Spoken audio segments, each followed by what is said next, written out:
Chega junto que eu vou lançar a braba, martelo batido. Zagueiro não ficará no Flamengo para 2022. Goleiro que não vem tendo oportunidade quer deixar o clube. Técnico Renato Gaúcho detona a arbitragem após frustrante empate em 0-0 com o Cuiabá. E toda a repercussão do tropeço no Maracanã que custou ao Flamengo voltar a depender apenas de si no Brasileirão para conquistar o tricampeonato. Te prepara. A partir de agora, ó. É tudo nosso, já chega largando o like, compartilha o vídeo com a galera e para me seguir nas redes o link tá aqui, vamos lá com informação, assista o vídeo até o final. Eu que acabei de desembarcar aqui no aeroporto Afonso Pena em São José dos Pinhais para a partida desta quarta-feira, Copa do Brasil, primeiro jogo, Atlético Paranaense e Flamengo na Arena da Baixada e, lógico, trazendo todo o clima da cidade e também a preparação do rubro-negro, eu que vim, ó, de Itapemirim, maior espaçamento entre os assentos, escolha da poltrona, grátis, despacho, grátis de bagagem, até 23 quilos, tudo isso com as melhores taxas do mercado. Tá esperando o quê? Viaje comigo também pela Itapemirim. E o Flamengo que deixou a desejar, né? Afinal de contas, o rubro-negro tinha tudo com a derrota do Atlético Mineiro. Depois de 18 partidas para o Atlético Goianiense em Goiânia, por 2-1 de virada, bastava uma vitória simples diante do Cuiabá para que o Flamengo voltasse a depender apenas de si. Afinal de contas, encurtaria a distância para 9 pontos, sendo que o Flamengo tem 2 jogos a menos em relação ao Atlético Mineiro e ainda haverá o confronto direto no sábado, dia 30 deste mês, no Maraca, mas o time não saiu do 0-0. Aliás, chegou a abrir o placar no primeiro tempo, mas no meu entendimento, em uma compreensão, interpretação equivocada, o árbitro da partida manteve decisão de campo, mesmo tendo sido advertido pelo VAR, mas manteve o impedimento de Michael, que para mim foi completamente errado. Ele realmente estava adiantado no lance do ataque do Flamengo, mas houve um toque do defensor, do zagueiro do próprio Cuiabá. E para mim, quando existe esse toque do defensor, é reiniciada a jogada. E ao ser reiniciada a jogada, o Michael estava em condição legal. Para mim, errou a arbitragem. Mas e você? O que achou dessa interpretação? Deixe abaixo o seu comentário. E antes de a gente partir para o próximo assunto, tá vendo essas letrinhas vermelhas abaixo do meu nome no vídeo, no smartphone? Ou então esse botãozinho vermelho no canto do seu computador? É o botão inscreva-se. Clique, acione o sininho na opção todos e fique sempre por dentro do Mengão. Aliás, por falar em arbitragem, houve também outro lance polêmico. Já no final da partida, o atacante Vitinho sofreu uma cotovelada no interior da grande área e o VAR sequer se pronunciou a respeito do caso. Fora a cera recorrente do Cuiabá durante todos os 90 minutos e mais os acréscimos, e nenhum jogador do Cuiabá foi advertido sequer verbalmente, né? Não houve um cartão amarelo, por exemplo, para coibir esta prática. O técnico Renato Gaúcho criticou duramente a arbitragem e o VAR, principalmente porque não se pronunciou no lance capital já no final da partida. Há muito tempo que eu venho falando que o VAR, ele apita os jogos. Não é no jogo de hoje, é qualquer jogo. Eu dou exemplo sempre, eu converso com os árbitros. O lance duvidoso dentro da área não é o árbitro do VAR que decide se é pênalti ou não é pênalti. Ele tem que chamar o árbitro do jogo. Eu estava vendo agora no vestiário o lance do Vitinho. Eu não costumo falar de arbitragem, não é porque nós empatamos, que as pessoas vão falar, o Renato está falando da arbitragem. Então eu deixo para os especialistas mostrarem o lance e comentarem. Os especialistas da cotovelada que o Vitinho tomou no final do jogo. Se é um lance fora da área, no meio de campo, o jogador é expulso. Eu já vi vários jogos, uma cotovelada dessa, por menos, o jogador é expulso. E tem que ser expulso. Inclusive, meu jogador, se ele der uma cotovelada dessa, ele tem que ser expulso. Aí eu pergunto, por que o árbitro não foi chamado para revisar o lance? Porque essa é a pergunta. Eu quero que os especialistas me dizem se é falta ou não isso aí. Dentro da área. Então, dentro da área é pênalti. Se é no meio de campo, é expulsão. Quer dizer, então, porque foi dentro da área, eu não vou dar o pênalti. Eu não vou chamar o árbitro. Ah, não foi pênalti. Eu estou cansado de bater nessa tese de que o VAR apita o jogo. Eu não quero saber quem estava no VAR, não me interessa quem está no VAR. O objetivo do VAR no lance desse é chamar o árbitro do jogo. Olha só, tem esse lance aqui, ó. Ponto. Deixa o árbitro do jogo decidir se é pênalti, se não é. O árbitro do jogo falou que o braço foi involuntário. Involuntário? Uma cotovelada é involuntária? Pode até ter sido sem querer, mas sem querer é falta.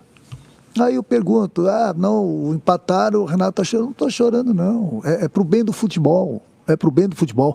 O VAR tem que parar de apitar o jogo. O VAR tem que chamar o árbitro do jogo para ver, ele vai decidir se é pênalti ou não. Não tem essa de protocolo. Então não precisa árbitro do jogo. O VAR faz tudo. Por que não chama o árbitro para decidir numa hora dessa? Você conversa com os árbitros dentro do campo, eles falam assim para os jogadores, quem manda no jogo sou eu, a autoridade sou eu. E eu concordo. Já que você é a autoridade que manda no jogo, vai lá no VAR decidir se é pênalti ou não é. Ponto. Então eu gostaria de mostrar aí na televisão e os especialistas falassem desse lance aí. Eu gostaria de ouvir da parte deles. Para mim, ninguém vai me enganar porque eu não quero de paraquedas no futebol. Para mim é pênalti legítimo. Se fosse na minha área, também seria pênalti legítimo para o adversário. Então eu gostaria que os especialistas falassem se foi pênalti ou não. E gostaria, de escutar o árbitro do VAR. O que ele achou desse lance? E o árbitro do jogo, para comentar também. Que uma falta dessa, por muito menos, eu já vi vários, assisto vários jogos, eu já vi expulsões. Não importa em que parte do campo. Se é no meio de campo, fora da área, é falta, é expulsão. Dentro da área é pênalti. Não tem essa de sem querer. Sem querer no futebol é falta. A maioria das faltas é sem querer. E por isso são faltas também. Mauro Santana, canal do Mauro Santana. Você já havia chamado a atenção para a cera excessiva dos adversários e o Cuiabá abusou do recurso. Faltou o pulso para reprimir esta prática na partida de hoje? Foi esse um dos motivos que eu fui no campo falar com o árbitro. Eu volto a repetir, eu converso, eu troco ideias, eu não critico a arbitragem. Eu falei, inclusive, para o bem deles. Eu falei, olha, vocês têm que coibir esse tipo de cera para o bem do futebol.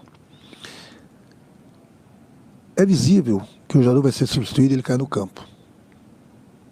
95% dos jogadores, eles caem no campo para ganhar tempo. O goleiro, toda hora, ganhava tempo para bater o tiro de meta. Tudo bem, ele tem direito, dá logo o cartão amarelo. Ou faz o seguinte, chegou no final do jogo, dá 12 minutos, dá 10 minutos, dá 15 minutos. Se o meu time estiver fazendo cera, também faz a mesma coisa. Desconta.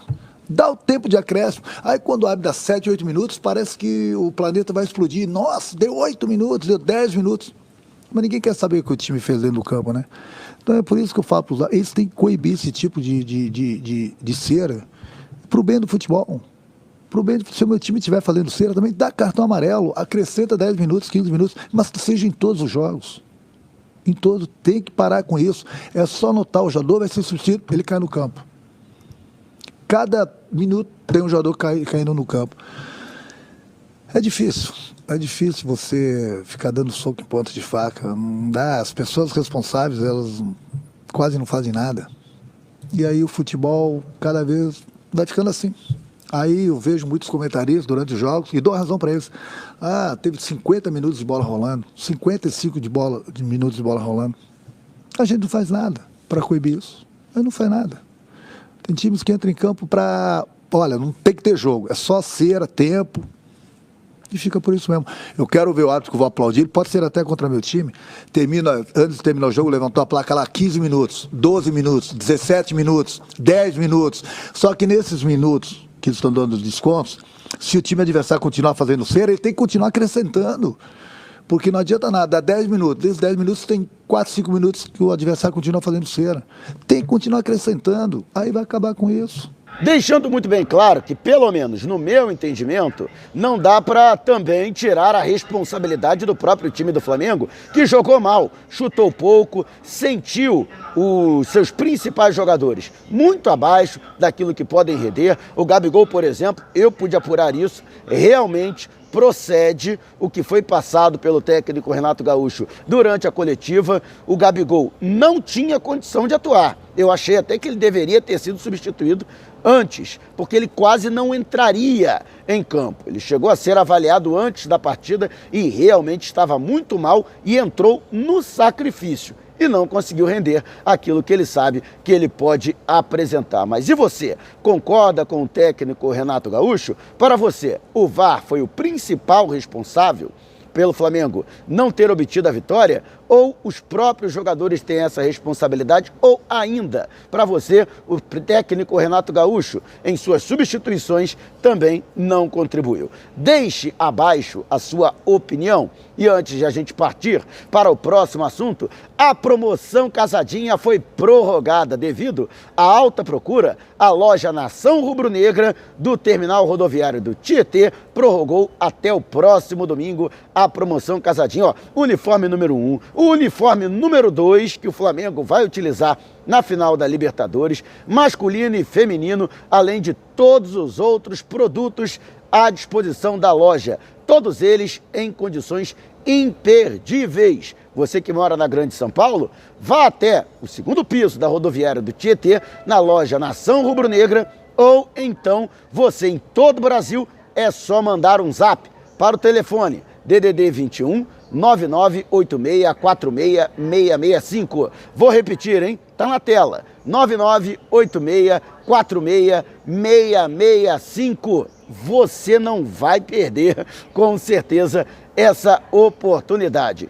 E o técnico Renato Gaúcho, que não vem utilizando o goleiro Hugo Souza. Curiosamente, foi justamente diante do Atlético Paranaense, em uma Copa do Brasil, no ano passado, que o jogador se notabilizou, realizando sua melhor partida na vitória por 1-0, diante do próprio Furacão, na Arena da Baixada. Gol de Bruno Henrique naquela oportunidade, que abriu o caminho para a classificação rubro-negra para as quartas de final.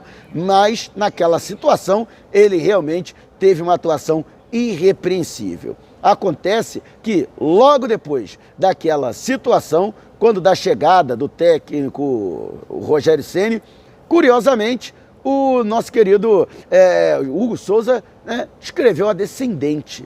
E ele, olha que jogou bem, hein? Jogou bastante em 2020. Foram 27 partidas, sendo que ele estreou nos profissionais já no segundo semestre. Mas, na temporada de 2021, apenas 5 jogos foram realizados até agora. E lógico que o jogador, depois de ter experimentado o gostinho de ter sido titular e até ter tido uma sequência na meta rubro-negra, está descontente, não com o fato de não ser titular. Afinal de contas, é um consenso dentro do clube de que o Diego Alves é hoje o principal goleiro do elenco, ele que renovou seu contrato até 31 de dezembro do ano que vem. Mas o fato é que o Hugo Souza foi para o fim da fila.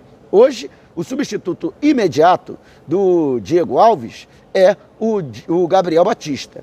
E o terceiro goleiro, a segunda opção, seria o César, que recentemente se recuperou de uma grave lesão ligamentar no joelho esquerdo. E o Hugo Souza, hoje, é a quarta opção para a posição. E o atleta, sim, inclusive através de seus representantes, procura alternativas, ou para se transferir por empréstimo, ou em definitivo para um clube onde possa ter maiores oportunidades. Ele que tem contrato até 2025 e uma multa elevadíssima, 50 milhões de euros, tudo por ter se notabilizado durante a temporada passada. E você, o que acha? O Hugo Souza tem razão em estar chateado, em estar insatisfeito hoje por ser a quarta opção? Para você, realmente, ele hoje está no rabo da fila, está no final da fila para a posição? Deixe abaixo o seu comentário. E antes de a gente partir para o próximo assunto, tá afim de ir comigo para o Uruguai para ver o Flamengo de perto? Então, você não pode perder em condições. Olha esses valores. Bate e volta, saindo do Rio de Janeiro no dia do jogo e voltando de Montevidéu no dia seguinte, R$ 4.990. Isto mesmo que você ouviu, hein? R$ 4.990. Se você tiver um dinheiro a mais para investir, tudo junto, ó. E a passagem, hotel e translado, R$ 7.990, saindo na véspera do jogo de São Paulo, em Guarulhos, e voltando no dia seguinte da partida, dia 28. Menos de R$ 8.000, R$ 7.990. Tá esperando o quê? entre em contato com a Outsider Tour através do zap 21DDD 966510941. Vou repetir, tá na tela, hein? 21DDD 966510941. Corra, porque são vagas limitadíssimas e já estão acabando. Quero ver você comigo para comemorar o tricampeonato da Libertadores pelo Mengão na capital uruguaia. E o martelo foi batido. O Flamengo não vai ficar com o zagueiro Bruno Viana, jogador que inclusive foi titular na partida em que o Flamengo empatou em 0-0 com o Cuiabá, ao lado de Léo Pereira. Eu inclusive adiantei essa possibilidade nos meus vídeos que falavam a respeito da montagem da equipe. Tudo porque o Gustavo Henrique, que chegou a ser utilizado como centroavante no final da partida. Mas o Gustavo Henrique vinha de um período de inatividade, como o Bruno Viana estava fisicamente mais pronto, essa foi a opção, esta foi vamos dizer assim, esse foi o motivo pelo qual o Renato Gaúcho optou pelo jogador. Mas fato é que o Flamengo não vai ficar com ele. Já estamos em outubro, ele tem contrato até o fim do ano e será devolvido ao Sporting Braga de Portugal. Tudo porque o Flamengo teria que desembolsar nada menos que 7 milhões de euros para ficar com o jogador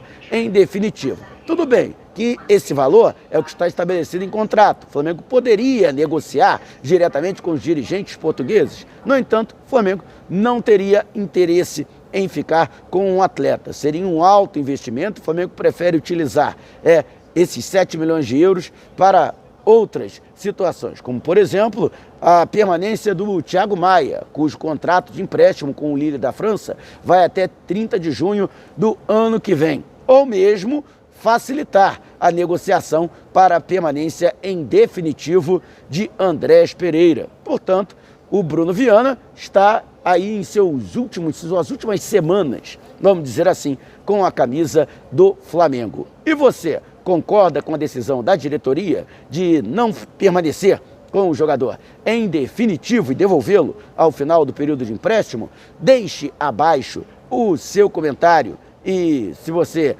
quiser entrar em contato para saber mais sobre o canal ou propor parcerias, olha só, manda um zap para esse número que está aqui no alto da sua tela. Também estamos nas principais plataformas de áudio, Google Music, Apple Music, também estamos no Amazon Music, Deezer, Spotify. É só colocar o meu nome, Mauro Santana, no buscador e você vai encontrar a podcast Vou Lançar a Braba. Se não puder me ver, vai pelo menos poder me ouvir. Não saia sem antes deixar o seu like. Gostou desse vídeo? Então compartilhe com a galera. Mas não vá embora, tá vendo uma dessas janelas que apareceram? Clique em uma delas e continue acompanhando o nosso canal, combinado? Despertando paixões, movendo multidões. Este é o Mengão. Mengão vem, pisa do ataque, ajeitou, bateu o golaço! Gol!